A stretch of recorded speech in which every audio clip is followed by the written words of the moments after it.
Hello tout le monde, aujourd'hui je reviens avec une nouvelle vidéo. Il s'agit de la présentation de mon top romance 2022. Donc il s'agit principalement de romances que j'ai lues en 2021.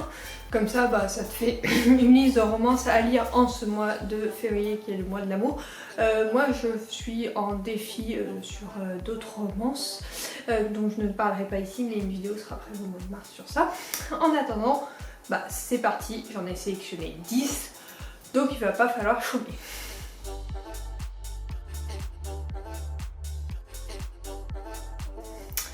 Pour le premier roman, il s'agit donc d'un 6e tome, donc je ne vais pas te lire le résumé. Il s'agit de More Grey de Ellie James.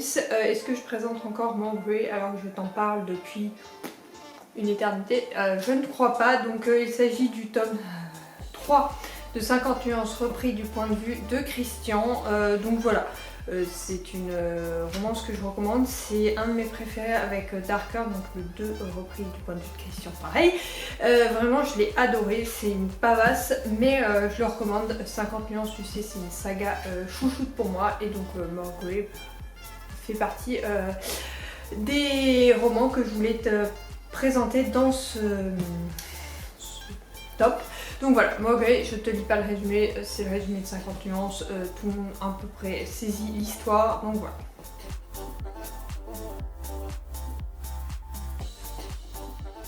Ensuite, il s'agit de The Reason I Smile de Del Seveno, donc je l'ai sur liseuse, donc bon, je te le montre pas là, mais je te mettrai une photo.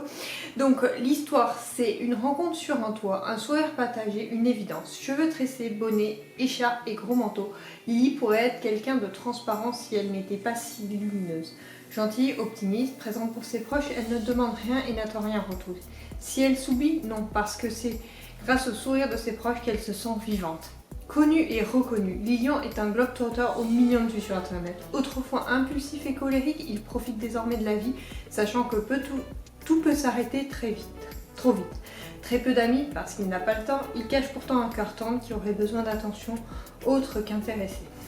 Ce qu'il lui faut un peu de repos près d'un groupe d'amis qui n'attendront rien de plus que lui que de faire sourire leur ami, Lily. Mais quand obligation professionnelle et célébrité se rappellent à lui, Lilian sera-t-il capable de ne pas faire souffrir Lily?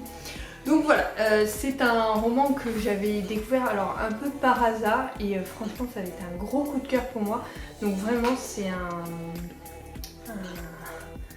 un livre numérique que j'aimerais avoir en papier, que je n'ai pas effectivement, mais qui a été un gros coup de cœur entre Lily, un vrai petit soleil, et Lilian, un vrai gentleman, et j'ai adoré. Donc vraiment je te le recommande, celui-ci il est vraiment top ici.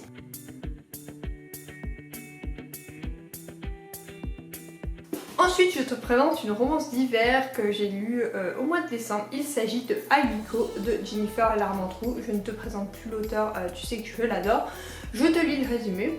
Depuis la plus tendre enfance, Sydney et Kylie sont inséparables. Les années passant, Sydney sait pertinemment que ses sentiments ont évolué, mais elle ne lui avouera pour rien au monde. La raison? Kylie a un succès fou auprès des filles. Il ne passe jamais plus d'une nuit avec la même compère et voit en sa meilleure amie la femme idéale hors de portée qu'il se doit de protéger de tout et de tous, y compris de lui-même. Comme chaque année, Kylie a invité Sid et quelques amis de l'université à passer une semaine dans le chalet de sa mère. Leur séjour au ski prend cependant une autre tournure lorsqu'une tempête se déclare dans la région, empêchant quiconque de les rejoindre. La véritable peut avoir un prix. Ce tête-à-tête suffira-t-il à laisser parler leurs sentiments? Donc nous sommes dans un huis clos où les personnages vont pas avoir le choix que de vivre ensemble, et franchement une petite pépite avec c'est très émouvant, sentimental, doudou. C'est vraiment une lecture que j'ai adorée.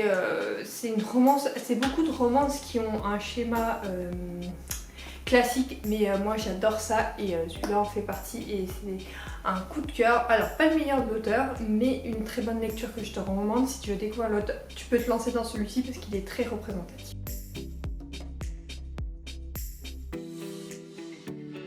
Ensuite, je vais te parler d'une saga. Alors là, je te présente les 4 tomes que j'ai lus qui sont dans ma bibliothèque. Il y a 2 tomes par bouquin. Donc c'est la chronique des Bridgerton de Julia Keane. J'ai le 9e tome dans ma pile à lire. Je n'ai pas encore eu le temps de le lire et quand tu verras cette vidéo je ne l'aurai sûrement pas lu encore.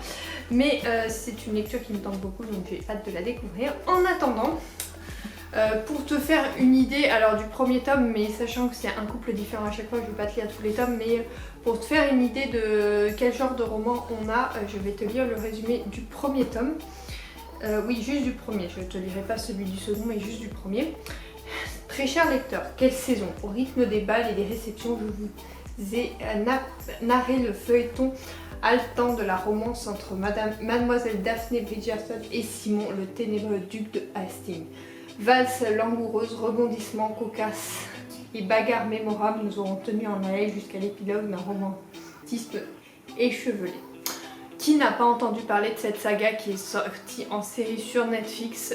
Personnellement, j'ai vu la série, je me suis dit il faut que je me lance et j'ai acheté tous les tomes dès leur sortie. Celui-là j'ai galéré à l'avoir, mais les autres je les ai achetés dès leur sortie et je les ai vraiment dévorés. C'est une saga que je recommande si tu n'aimes pas forcément les pavés ou les romances historiques mais que tu aimes bien ça en série, bah lance-toi dans la série, mais le roman donne quelque chose en plus.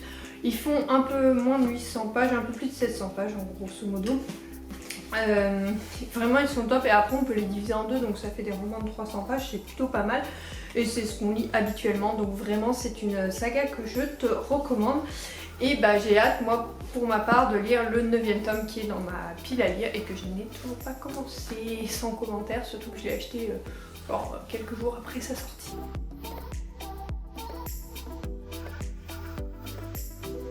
On passe sur une autre romance de Jennifer L. Armentrout, il s'agit de Dark Element. Donc c'est une trilogie avec un tome 0 donc, qui est avant le premier tome. Le premier tome, donc celui qui est avant le premier tome, est en e-book. Donc je vais te lire le premier tome parce qu'en fait c'est un préquel qui lance la saga, qui est intéressant mais qui lance la saga donc ça n'a pas trop d'intérêt que je te lise le résumé de celui-là, c'est pas significatif alors que le résumé du premier tome l'est. Lala est un être unique. Non seulement ses baisers sont capables de tuer n'importe qui ayant une âme, mais elle est aussi la seule représentante de son espèce, mi-gargouille, mi-démon. Or, quand on grandit au sein d'un clan de gardiens chargés d'anéantir les créatures démoniaques pour protéger l'humanité, mieux vaut faire profil bas et cacher ses sentiments, en particulier auprès du charmant Zane, qui la voit davantage comme une petite sœur. Lorsque Leila rencontre Roth, un démon aussi dangereux que séduisant, la liste de ses priorités change quelque peu et en effet ce dernier prétendant connaît tous ses secrets, notamment celui de ses origines. Donc c'est un peu de la romantaisie et j'aime bien ce genre, enfin c'est un genre que je lis pas tout le temps parce que bon, le monde fantastique c'est à 5 minutes mais c'est pas forcément ce qui m'attire tout le temps, mais j'en lis très régulièrement et Jennifer Armentrout a un talent entre ses romances qui sont géniales et ses géniales fantastiques qui sont étonnants. J'ai adoré découvrir Dark Element. Je me suis fait mais les 3 tomes mais en rien de temps, vraiment c'était... Bah j'arrivais pas à m'arrêter, je les ai achetés et pourtant il y a un petit moment qui traîne dans ma pile à lire, je dois l'avouer. Surtout le premier et après j'ai acheté les 2 autres et j'ai dit allez, je les lis tous d'un coup et donc c'est ce que j'ai fait et franchement l'univers est étonnant, les personnages sont extrêmement attachants. J'ai adoré l'ensemble de cette trilogie saga entre les deux et j'aime beaucoup, j'ai hâte de lire les nouveaux Jennifer Armentrout qui sortiront cette année parce que j'ai rattrapé l'ensemble des romans que je voulais lire sur elle. Et du coup j'ai trop hâte de découvrir la suite quoi, ça c'est sûr.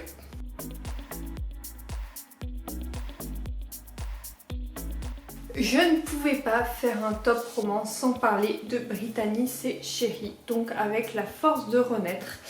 Pourquoi? Parce que cet auteur, pour moi, écrit des romances juste sublimes, émouvantes, et c'est ce que je recherche dans les romances aujourd'hui. Donc je vais te lire le résumé pour te faire un petit aperçu de ce que j'ai adoré dans ce roman. Je sais que je devrais garder mes licences avec Ian Parker, mais quand mon deal de beau-père... Mon dealer de beau-père m'a mise à la porte, je n'avais nulle part où aller.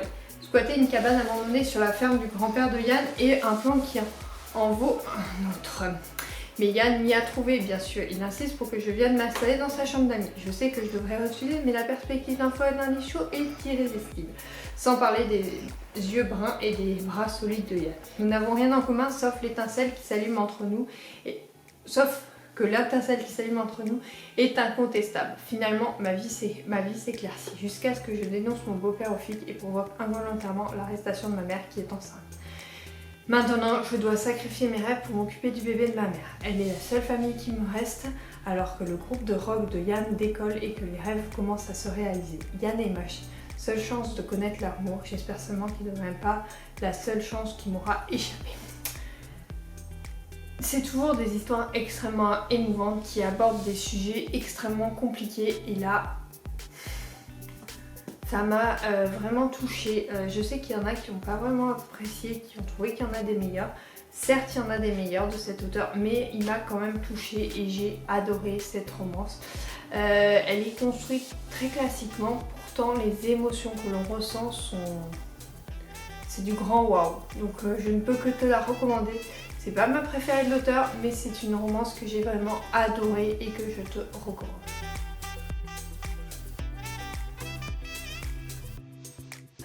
Ensuite, il s'agit d'une auteure que j'ai découvert l'année dernière et j'ai acheté 2 de ses romans.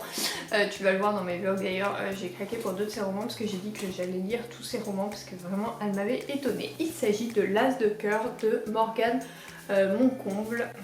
Pourquoi j'ai aimé? Parce que nous sommes dans un univers très différent de ce que j'ai l'habitude de lire. Là, il y a l'univers du poker, c'est un univers sombre, différent. Donc en voici la résumé, mais une vraie surprise et j'ai adoré sa plume, son style, vraiment, j'ai hâte de découvrir d'autres romans d'elle. S'il y a bien une chose que Rose et Lévi ont en commun, autre qu'un passé sombre, c'est le poker. Elle est née avec un don, il a passé sa vie à dépouiller les casinos du monde entier pour un jour devenir le meilleur. Arrivé à son apogée, un seul obstacle se dresse devant lui. Tito Ferragni, sa Ménésie de toujours. Si son bonheur lui a jusqu'ici évité de révéler au public les nombreuses triches de Tino, Lévi refuse de se laisser faire plus longtemps. Cette année, un seul homme remportera le tournoi mondial de poker et ce sera lui. Pour cela, il fait appel à Rose, un détecteur de mensonges sur pattes en recherche d'argent facile, capable d'affirmer qu'il bluffe et qui dit la vérité. Elle accepte de devenir son arme secrète. Mais si Lévi refuse de se laisser distraire par l'attirance qu'il ressent envers elle, Rose compte bien lui rendre la tâche difficile. Franchement, je peux pas tout dire parce qu'il y a un truc qu'on découvre au milieu du roman que j'aurais jamais cru qu'il arrive dans ce genre de romance. Et c'est ça qui m'a dit que l'auteur a du potentiel et que j'ai envie de découvrir d'autres romans d'elle. Et une pure merveille. Franchement, je te la recommande si tu veux une romance étonnante. Celle-là est topissime.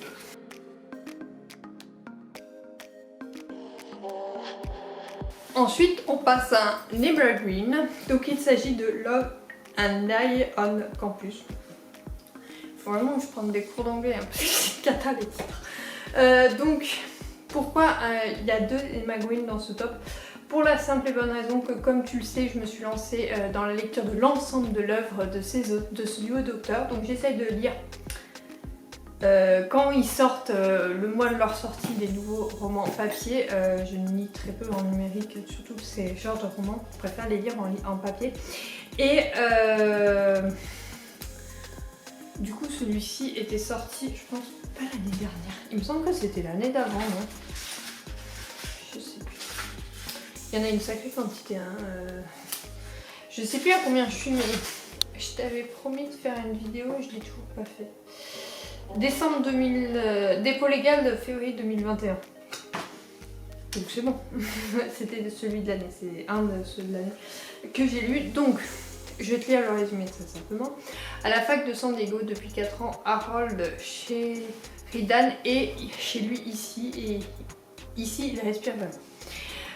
Enfin, il respire jusqu'à ce que Baby Tyler ait l'âge de les rejoindre sur le campus, Colin et lui. Colin, c'est la grande sœur de Tilly et la meilleure amie d'Arlo.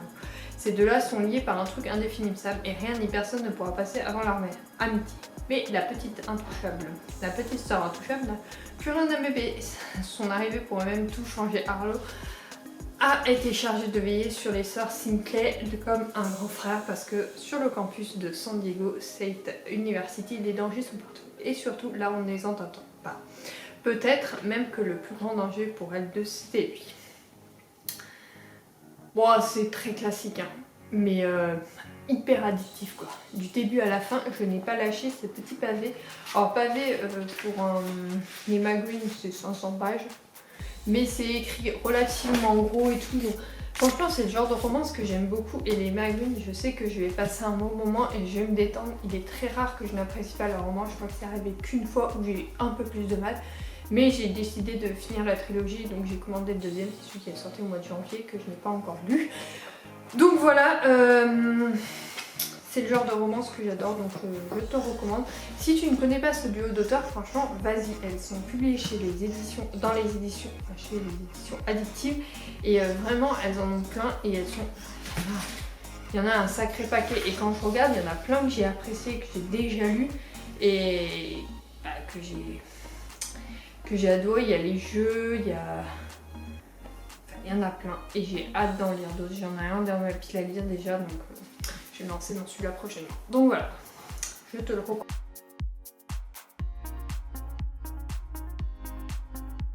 Ensuite, je passe à une romance de Noël, donc du coup tu liras qu'à la fin de l'année, à part si tu lis des romances de Noël toute l'année. Il s'agit de Noël Avalanche et l'hésitation de Rose Mia. Depuis toujours, Lila voue un amour inconditionnel à Noël. Alors que l'heure approche, elle trépide. Elle va bientôt pouvoir fermer les portes de la station dans laquelle elle travaille et retrouver sa famille. Du moins si le dernier client qui l'envine accepte de mettre le turbo. Se presser de finir les cuisses, Mathieu, médecin tatoué aux allures bad boy pour qui Jingle est une mélodie venue trottoir des enfers, il en est hors de question. Et si cela fait enrager la cire qui le scrute comme si elle était prête à le mordre, tant mieux. A priori, ces deux-là n'ont rien en commun et ce n'est certainement pas la magie de Noël qui va les réunir. L'avalanche, haute comme un immeuble qui leur fonce droit dessus, pourrait en revanche les contraindre à faire connaissance.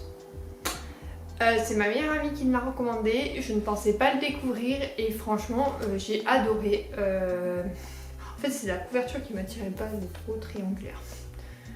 J'ai des critères bizarres en fait, elle est trop triangulaire. Bon c'est pour ça que je l'avais pas sélectionnée dans mes romances de Noël. Elle l'a lu, elle m'a dit faut que tu le lises, faut que tu le lises, faut que... Bon ok, j'ai craqué, je l'ai fini par le trouver et j'ai craqué parce que j'ai galéré à trouver certaines romances de Noël cette année.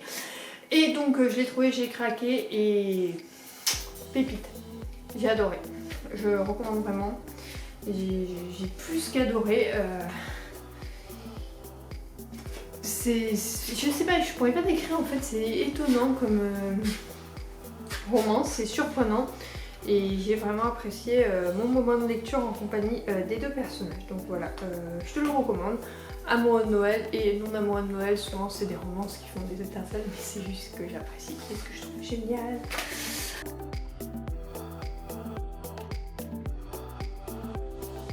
Dernier roman, il s'agit de Just 17 d'Emma Green. Tiens, on a un autre Emma Green.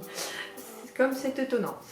Une lycéenne rebelle, un prof hipster, un amour interdit. 11 ans les séparent, mais la morale ne peut rien contre l'amour. Elle est bien plus que son élève, il lui est formellement interdit.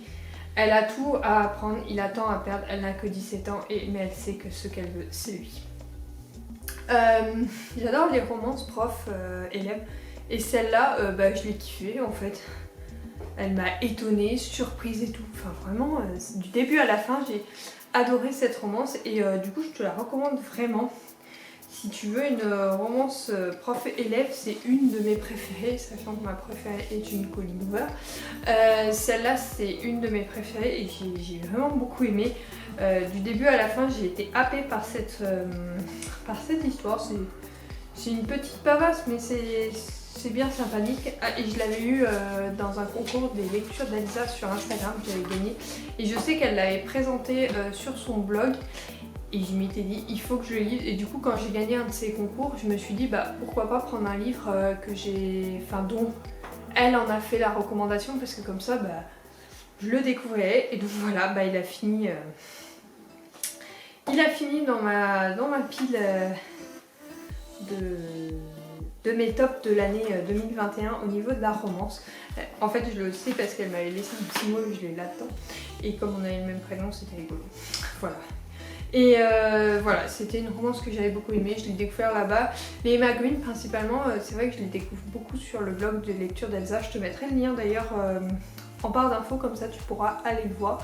Et allez voir son blog, il y a plein de recommandations, notamment chez Addictive, enfin la maison d'édition Addictive. Donc si tu veux la découvrir, pourquoi pas. Donc je te mettrai le lien en barre d'infos. Cette vidéo est maintenant terminée, j'ai été ravie de te la faire, en tout cas j'ai pris beaucoup de plaisir, même si ça m'a pris un sacré bout de temps, il y en a partout des bouquins autour de moi.